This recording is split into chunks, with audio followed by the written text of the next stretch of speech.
The day my neighbor decided to cut a bright orange cable running through my garden, he accidentally shut down the internet, emergency dispatch, and cell service for half the county.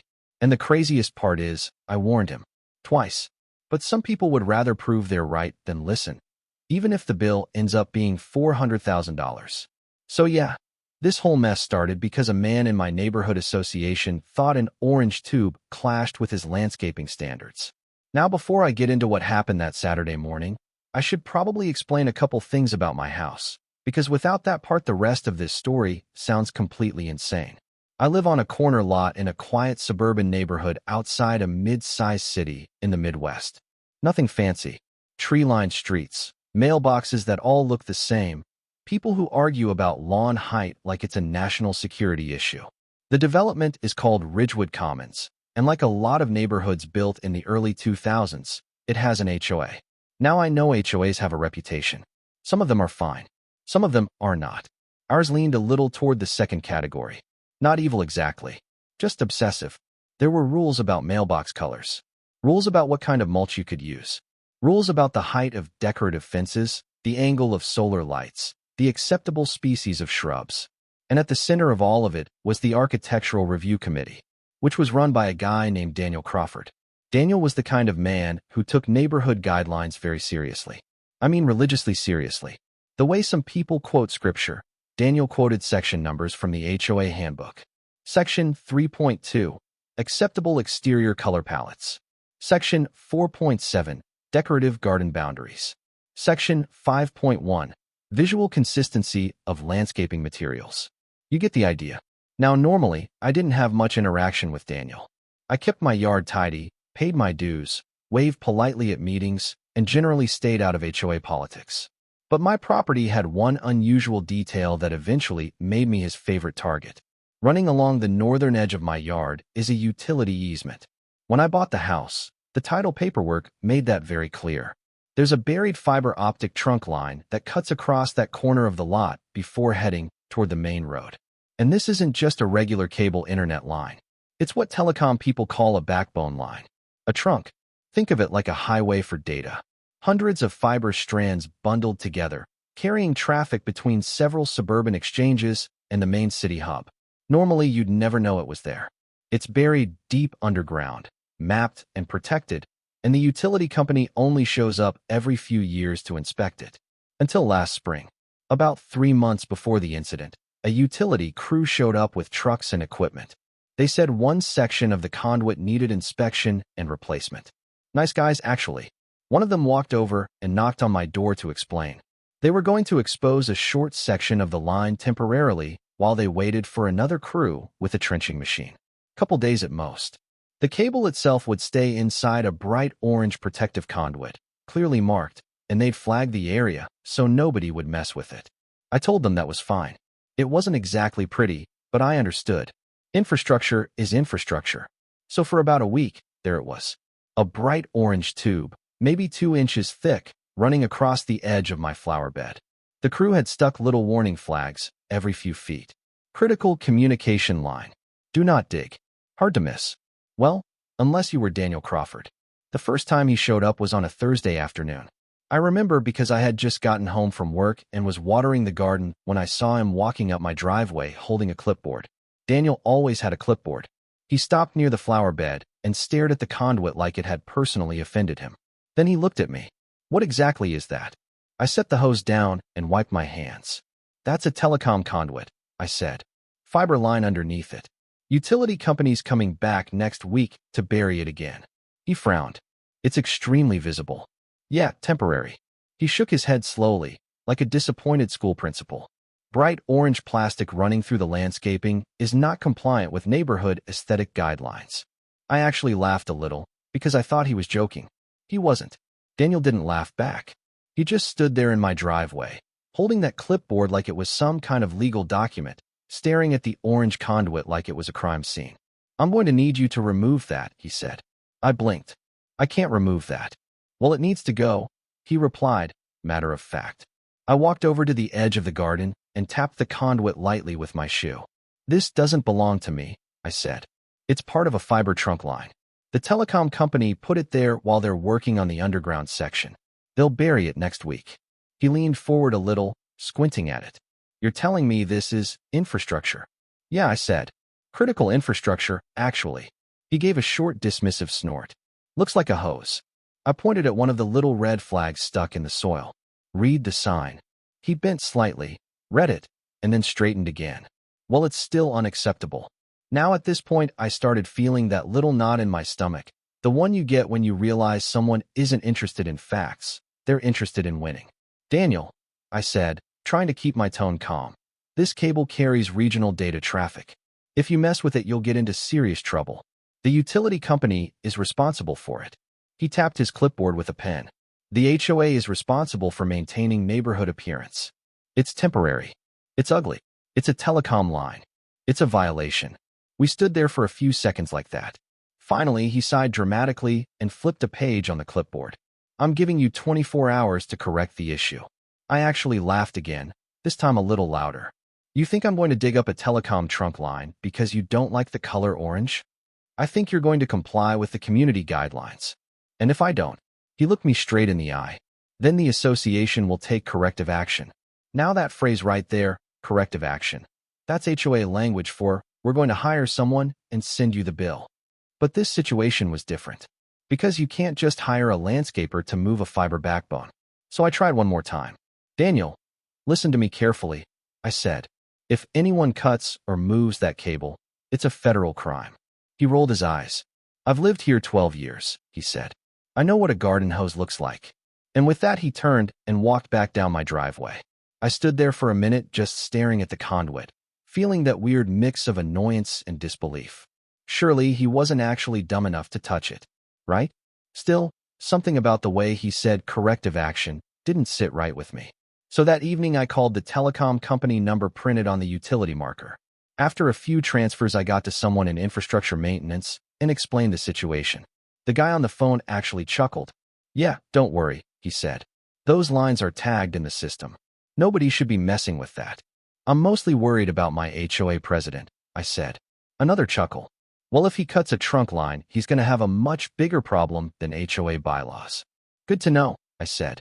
The problem was, this conversation happened on a Friday afternoon. And by the time the weekend rolled around, nobody from the utility company had come back yet.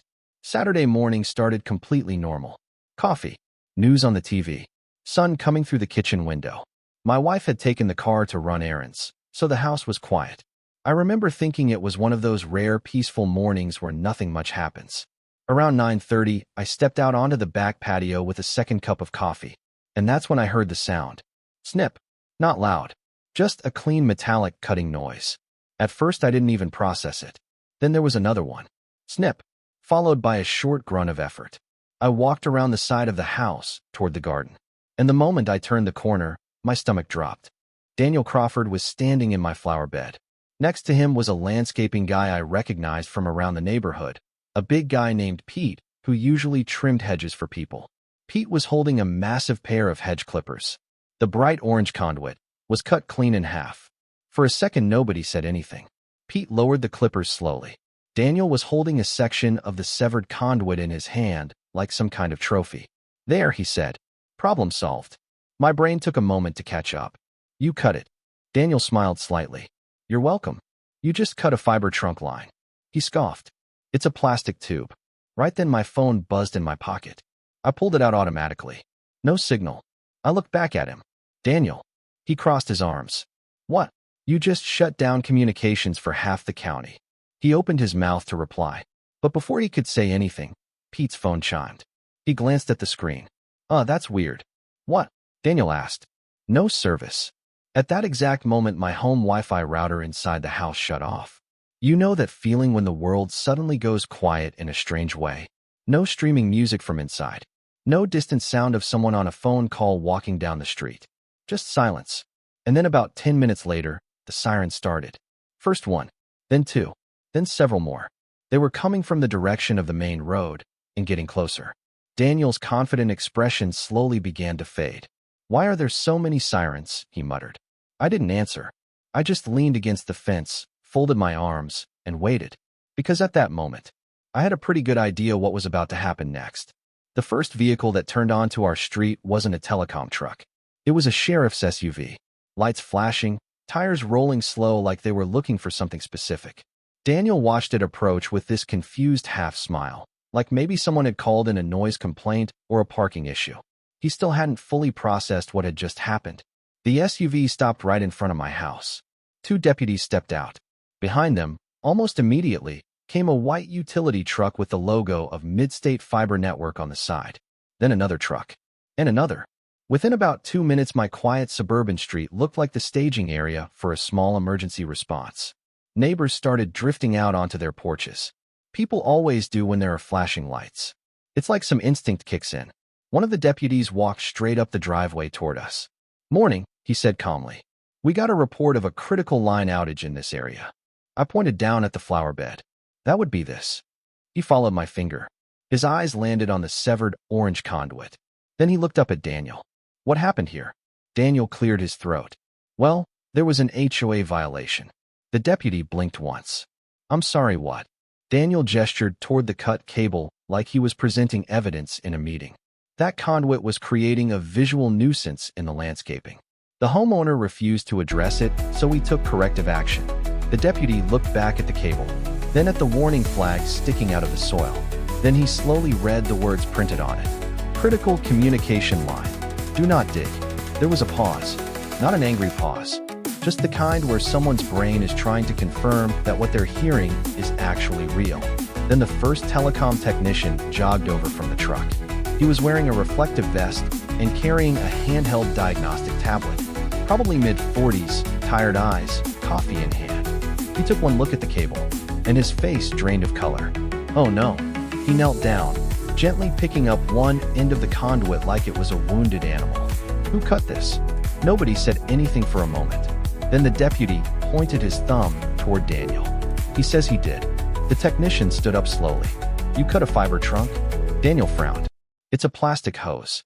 The technician stared at him. "No," he said very quietly. "It's not." He turned his tablet toward one of the other workers and spoke quickly. "Dispatch was right.